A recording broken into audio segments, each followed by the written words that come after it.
So the high priest wears a turban, and on the front of the turban is a gold plate. What's written on the plate? Yahweh's name is written on the plate, but that's not the only name he wears. The high priest wears 12 other names. Tell me more. So Yahweh is on his head. Where are the other names?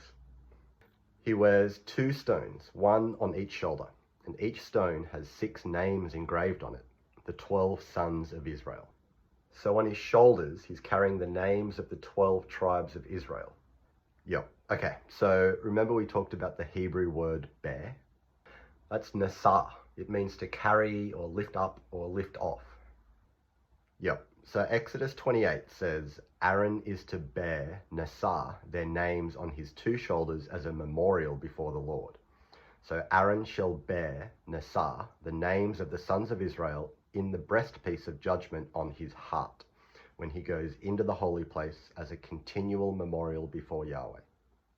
So when Aaron walks into the holy place, he is carrying nasah, the 12 tribes of Israel, as a memorial in front of Yahweh.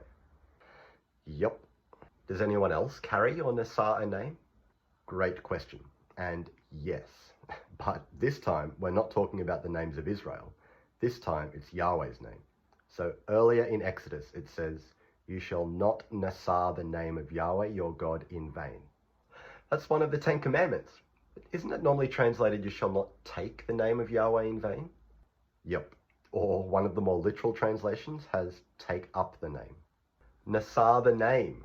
So the command is talking about bearing Yahweh's name. Yep. And actually, Exodus scholar Carmen Imes has written a great book called Bearing God's Name. And she says that when Yahweh made Israel to be his holy chosen people, they were to be his representatives. And in Numbers, Yahweh tells the priests to put my name on the children of Israel and I will bless them. So Israel is bearing God's name. They're representing Yahweh. Yep. And because of this, they're not to misrepresent Yahweh. So the command, you shall not bear, or you shall not take Yahweh's name in vain, means that they shouldn't carry his name in a vain or unworthy manner. Okay, Israel were figuratively bearing Yahweh's name, but Aaron is literally wearing Yahweh's name on his head. Yep. So now we get to our verse in Leviticus. It says, he placed the turban on Aaron's head, and on the turban, on its front, he placed the golden plate with Yahweh's name. Yep. Exodus 28 says, you shall also make a plate of pure gold and shall engrave on it, holy to Yahweh. It shall be at the front of the turban. It shall be on Aaron's forehead. Is the word nasah used here? No, well, not yet, but, well, it will be. The high priest bears something else. It's the next words in this verse. Wow, it's so mysterious. Okay, if the high priest is bearing Yahweh's name, he is representing him. What if someone was carrying Yahweh's name in an unworthy manner? Wouldn't they bring disgrace to Yahweh's name? You're right. Hey, I don't normally do this, but if you're a Christian, you are carrying or bearing Christ's name. It's in the name, Christian. You represent Christ.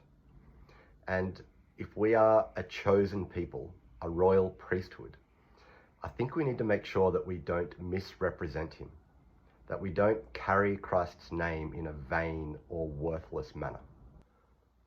What about the Lord's Prayer? What about it? Well, we pray, hallowed be your name. Keep going. Well, essentially, we are calling on our Father in heaven that his name would be holy. And that's a big ask. Like when we say, may your name be holy, aren't we the ones on earth representing his name? I think you're right, especially if we're praying, your kingdom come, your will be done on earth as in heaven.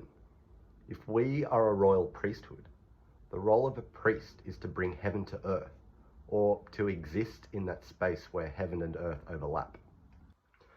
You were a bit cagey before. What else does Aaron bear?